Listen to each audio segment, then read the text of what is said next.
মন্ত্র 2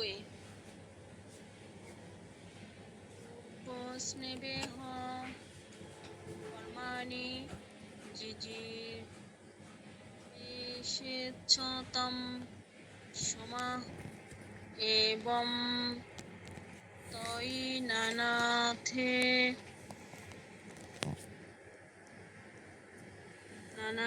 তোহস্তি ন কর্ম লিপ্যতে নরে। অর্থ পূর্বন অবিচ্ছিন্ন ভাবে করে এবং এভাবেই ইহ এই জীবনে কর্মাণি কর্ম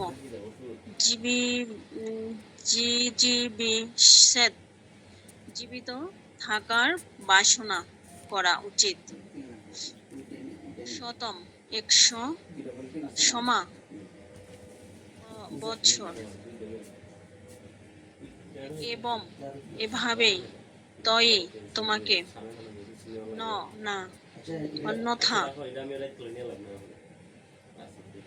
বিকল্প হিত এই পথ থেকে অস্তি আছে না কর্ম লিপ্যতে বন্ধন করতে পারে নরে মানুষকে।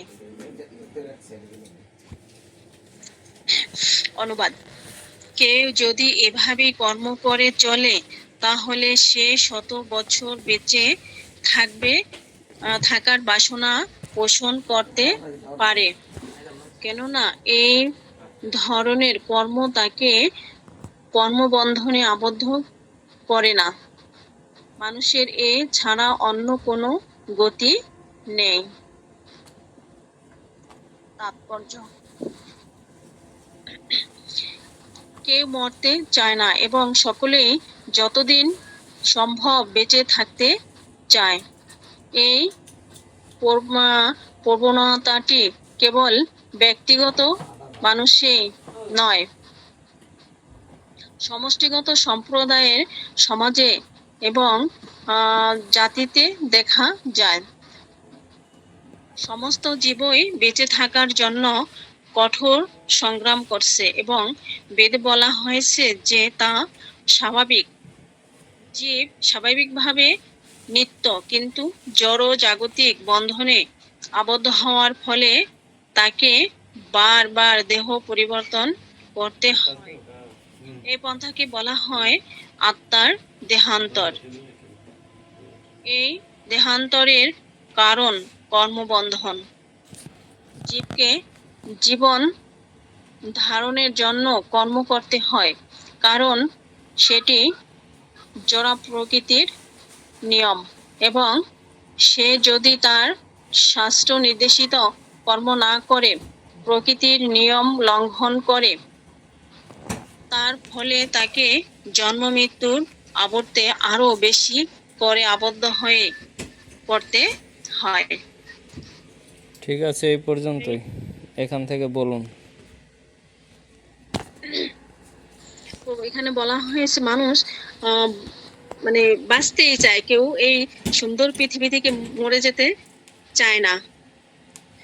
শুধু ব্যক্তিগত ভাবেই নয়, এখানে সমষ্টিগত ভাবে, মানে সমাজের যত লোক আছে সব মানুষেরই একই ধারণা যে আমি যতদিন সম্ভব বেঁচে থাকবো, এই সুন্দর পৃথিবীতে বেঁচে থাকবো, এই পৃথিবীর সৌন্দর্য উপভোগ করব।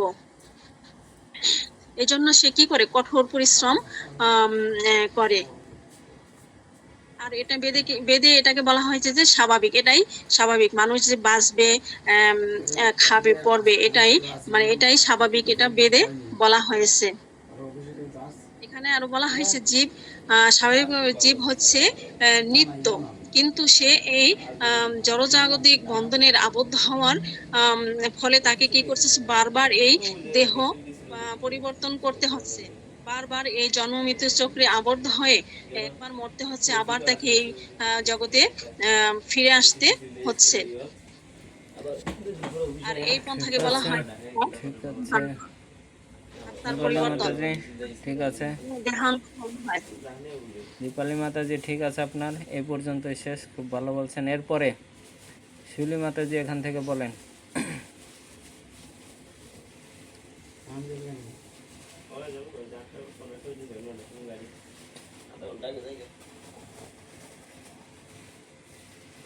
শিউলি মাতাজি,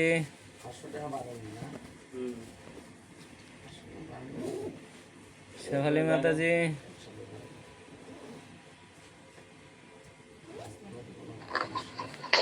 হরে কৃষ্ণ প্রভু।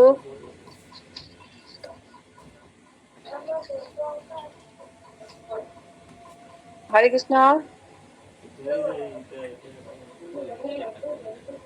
হরে কৃষ্ণ। আমার কথা শুনতে পান? আপনি বলুন। হ্যাঁ, এখানে আর কি ওইটা আর কি যে আমরা আর কি এই পৃথিবীতে বেঁচে থাকতে আশা করি, কেউ মরতে চায় না। আর এই মায়ের জগতে সবাই মার আবদ্ধেই আর কি আছি, মায়ের পরে আছি। কিন্তু আমরা আর কি এটা জানি, কিন্তু তারপরও সহজভাবে আর কি মানতে চাই না যে আহ আহ, আবার এই মায়া ত্যাগ করে আহ ভগবানের সেবা করে আমাদের আর কি আহ চিন্ময় জগতের আর কি করা লাগে, মানে চিন্ময় জগতের চিন্তা ভাবনা করতে হয়। এই এই মানে এই ভাবনাটা আমাদের মধ্যে সহজে আর কি আসে না। আমরা সবসময় ওই মার বন্ধনে আবদ্ধ থাকি। এটা আর কি বুঝতে পারলাম প্রভু। সুন্দর হচ্ছে না, মন দিন এদিকে, অনেকে মন দিচ্ছেন না এদিকে। ঠিক আছে, স্নিগ্ধা মাতাজি বলেন। হরে কৃষ্ণ প্রভু, শিশুরণে প্রণাম। তো এখানে বলা হয়েছে যে আমরা কি করি, আমরা সবসময় কর্ম করি, অর্থাৎ আমরা কাজকর্ম এটা করি, এখানে বুঝাইতেছে। তো আমাদের সবারই কি হচ্ছে ইচ্ছা থাকে, মানে বেঁচে থাকার ইচ্ছা থাকে, মানে আমরা ভাবি যে আমরা অনেক দিন বাঁচবো, আমরা এটা করব ওটা করব, একটা কামনা বাসনা থাকে মনের মধ্যে, যে আমরা এটা করব ওটা করব, মানে বেঁচে থাকার ইচ্ছা থাকে। তো কেউই মরতে চায় না। এখন আমাকে যদি কেউ বলে যে তুই এখন মরে যা, তাহলে তো এটা সম্ভব না, আমারও বেঁচে থাকার ইচ্ছা আছে এমন। তো প্রত্যেকটা মানুষের হচ্ছে গিয়ে বেঁচে থাকার ইচ্ছা আছে, এবং এটাকে বেদে বলা হয়েছে যেটা হচ্ছে গিয়া অস্বাভাবিক কিছু না, এটা হচ্ছে স্বাভাবিক। কিন্তু মানুষ এটা একবারও চিন্তা করে না যে আমরা বেঁচে আছি, কিন্তু এই জড়জাগতিক বন্ধনে আমরা দিন দিন মানে করার সাথে সাথে কি হয়, আমরা হচ্ছে গিয়ে এই জড়জাগতিক যে মায়া আছে সেই মায়ার বন্ধনে কি হই, আবদ্ধ হই। এবং পরবর্তীতে কি হয়, আমরা যে কর্মগুলো করি সেই কর্মফল ভোগ করার জন্য আমাদের দেহগুলোকে পরিবর্তন করতে হয়। যেমন আমরা একটা জামা যদি আমাদের ছিঁড়ে যায়, সেটাকে আমরা পরিবর্তন করে আবার নতুন একটা জামা পরি, এটা গীতায় একটা শ্লোক আছে 2য় অধ্যায়ে।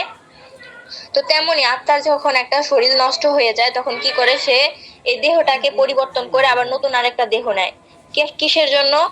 এই হচ্ছে গিয়া মানে আমাদের যে কর্মগুলো করি সেই ফলগুলো থাকে। যেমন কিছু কর্ম আছে যে আমি এটা করলাম, আহ তো সেটা ফল আমি এখন পেলাম না, সেটাও আপাতত বীজ রূপে আছে। তো পরবর্তীতে কি হবে, সেটা হলো একটা গাছ হবে, অনেকদিন যাবে, তারপর হচ্ছে গিয়া ফল বের হবে। ফল বের হয়ে আমি মানে সেইটা ভোগ করব। তেমনই কি হয়, মানে আমরা বেঁচে আছি, কিন্তু পরবর্তীতে কি হবে, আমরা মৃত্যুবরণ করবো, আবার জন্ম নেবো, মৃত্যুবরণ করবো, এরকম যে কর্মবন্ধনে কি হই, আবদ্ধ হয়ে যায়। হরে ঠিক কৃষ্ণ আছে, প্রভু। ঠিক আছে, অল্পে অল্পে বুঝাতে হবে। ঠিক আছে, নেক্সট দেখি কি আরো ভালো বলতে পারে। এরপর কে বলবে? প্রতিমা মাতাজি বলুন। হরে কৃষ্ণ, প্রণাম প্রভু। এখানে বলছে যে জীবকে কর্ম করতে হবে, কিন্তু সেই কর্মটা শাস্ত্র নির্দেশ অনুসারে করতে হবে। আর যদি আমরা এই কর্মটা যদি শাস্ত্র নির্দেশ অনুসারে না করি, তাহলে আমাদের পাপ হবে। আর তার জন্য আমাদের জন্ম মৃত্যুর আবর্তে বারবার আবদ্ধ হয়ে পড়তে হবে। হরে কৃষ্ণ প্রভু। হরে কৃষ্ণ, ঠিক আছে, খুব ভালো বলছেন। এরপর কে বলবে? এরপর কে বলবে? কোন মহারথী দেখি কি ভালো বলতে পারে, বেশি পড়ব না, অল্পের মধ্যে কে ভালো উপস্থাপনা করতে পারবে। ঠিক আছে, বিমা মাতাজি।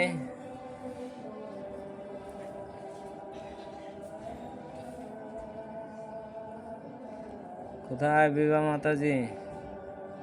নারায়ণগঞ্জ। লক্ষ্মী মাতাজি নারায়ণগঞ্জ না, সরি, বালাসুর।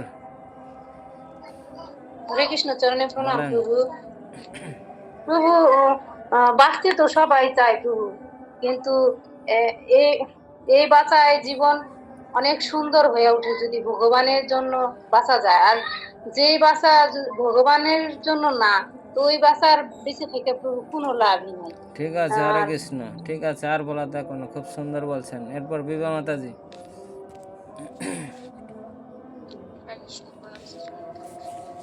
তো এইখানে মধ্যে কথা আমাদের এইরূপ কর্ম করতে হবে, যেই কর্ম করলে আমরা কর্মবন্ধনে আবদ্ধ হব না, সেই রূপ কর্ম করে, যেহেতু আমাদের প্রত্যেকের বলা হচ্ছে যে আমাদের একটা, যেহেতু আমরা নিত্য শাশ্বত অংশ ভগবানের, তো আমাদের নিত্য বিরাজ করার একটা প্রবণতা রয়েছে, এজন্য বেদে বলা হয়েছে এটা স্বাভাবিক। কিন্তু কিভাবে আমরা নিত্যকাল বিরাজ করতে পারি, কিরূপ কর্ম করলে সেটা ভুল ভ্রান্তির দিকে যাবে না। যেমন একটা শ্লোক বলা যায় চতুর্থ অধ্যায়ে, ন মে কর্মাণি লিম্পন্তি ন মে কর্ম ফলে স্পৃহা। আমি সমস্ত কর্ম করব, কিন্তু আমি কোনো কর্মে লিপ্ত হব না, বা কোনো কর্মের প্রতি আমার কোনো আসক্তি জন্মাবে না। আমি কৃষ্ণের সন্তুষ্টি বিধানের জন্য সমস্ত কর্ম করব। এরকম কর্মকাণ্ড যদি আমরা করতে পারি, তাহলে আমরা অনেক জীবন বাঁচতে, মানে আশা করলেও আমি বাঁচতে পারি। আর সেক্ষেত্রে তখন আমার কর্মবন্ধনে আবদ্ধ হবে না, এবং আমার এই যে দেহান্তরবাদ, এটাতেও জড়িয়ে পড়তে হবে না। এছাড়া আমরা নানা রকম ফন্দি দেখি, মানুষ বেঁচে থাকার জন্য কত রকম কৌশল অবলম্বন করে। আমার মনে আছে এই বিষয়টা যখন আমি আগে একবার ক্লাসে আলোচনা হয়েছিল, একটা ওই যে বাস্কের কথা বলেছিলাম, তো সেটা হয়তো আপনাদের অনেকেরই মনে আছে। তারপর আমাদের বিখ্যাত একজন ডান্সার মাইকেল জ্যাকসন, তিনি বেঁচে থাকার জন্য সবসময় সাথে পাচ্ছে কতগুলা ডাক্তার নিয়ে ঘুরতেন, কিন্তু তার অকাল মৃত্যু হয়ে গেছে। তো এইভাবে আমরা যদি পরিকল্পনা করি আমরা বেঁচে থাকবো, আর প্রকৃতির নিয়ম ভঙ্গ করি। একটা গ্রন্থ আছে শিল প্রভুপাদের, প্রকৃতির নিয়ম কর্মের ফল অবশ্যম্ভাবী, অনেক সুন্দর গ্রন্থটা। ওটা পড়লে আমরা এই বিষয়গুলো আরো সুন্দরভাবে উপলব্ধি করতে পারবো। তো এখানে এই এই কথাটাই মধ্যে কথা বলা হয়েছে, যে আমরা আরেকটা তৃতীয় অধ্যায়ের 13 নম্বর শ্লোকের দৃষ্টান্ত দেওয়া হয়েছে সম্ভবত, আমি পিডিএফ ফলো করছিলাম। না হরে বলে, এটা না, আগেরটাই ছিল। তো এখানে মানে ভগবান বলেছেন যে কি, আগের শ্লোকটার মধ্যে ছিল যে যজ্ঞে আহুতি দেওয়ার পর যা অবশিষ্ট থাকবে সেগুলাই মানুষ প্রসাদ রূপে গ্রহণ করতে পারে। বা গৃহে যখন কোনো কিছু রান্না হবে, কোনো ব্যক্তি যদি নিজের জন্য করে, বা যা কিছু নিজের সন্তুষ্টি বিধানের জন্য করে, নিজের ইন্দ্রিয় তৃপ্তি পরায়ণের জন্য করে, তখন তাকে এই দেহান্তরবাদে জড়িয়ে পড়তে হবে। আর যখন আমরা কৃষ্ণের সন্তুষ্টি বিধানের জন্য যা কিছু করব, তো তাতে কোনো আমাদের দোষ থাকবে না, মানে আসক্তি রহিত হয়ে সমস্ত কর্ম করতে হবে। হরে কৃষ্ণ প্রভু। হরে কৃষ্ণ, খুব সুন্দর বলেছেন। আচ্ছা, এখান থেকে কারো কোনো প্রশ্ন আছে, দ্বিধাদ্বন্দ্ব আছে, বুঝতে পেরেছেন তো যে আমরা কিভাবে বন্ধনে আবদ্ধ হচ্ছি? বেঁচে থাকুন, লক্ষ বছর বেঁচে থাকুন, তাতে সমস্যা নাই, কিন্তু কৃষ্ণ কেন্দ্রিক হয়ে বেঁচে থাকতে হবে। অত বছর বেঁচে থেকেও লাভ নেই, কিন্তু কৃষ্ণ ভাবনাময় হয়ে বেঁচে থাকলে আমরা লাভবান হতে পারি। কিন্তু সম্পূর্ণ যদি জড়জাগতিক হয়, তাহলে এই একবার কি পশু পাখি 84 লক্ষ জনিতে আবারও ভ্রমণ করতে হবে, তাতে আমাদের খুব দুঃখ হবে। কিন্তু কৃষ্ণের জন্য 1000 বছর বেঁচে থাকি, তাতে কোনো দুঃখ নেই, কারণ কৃষ্ণ সেবা হচ্ছে। হ্যাঁ, অন্তিমে কি করব? ভগবত ধাম প্রাপ্ত হব। সেটাতে ভিসা বাড়িয়ে লাভ আছে, আয়ু বাড়িয়ে লাভ আছে। যদি কোনো কৃষ্ণ সেবায় না হয়, তাহলে কি সেই বেঁচে থাকা, যেমন আমাদের লক্ষ্মীমাতা, সে বেঁচে থাকার নিষ্প্রয়োজন। শুধু শুধু বেঁচে রয়েছি কর্মবন্ধনে, মানে 84 লক্ষ জনিতে আবারও ভ্রমণ করার জন্য এই কর্ম করছি। তা আশা করি এটার উপরে সবাই খুব ভালো পারদর্শী হয়েছেন। এখান থেকে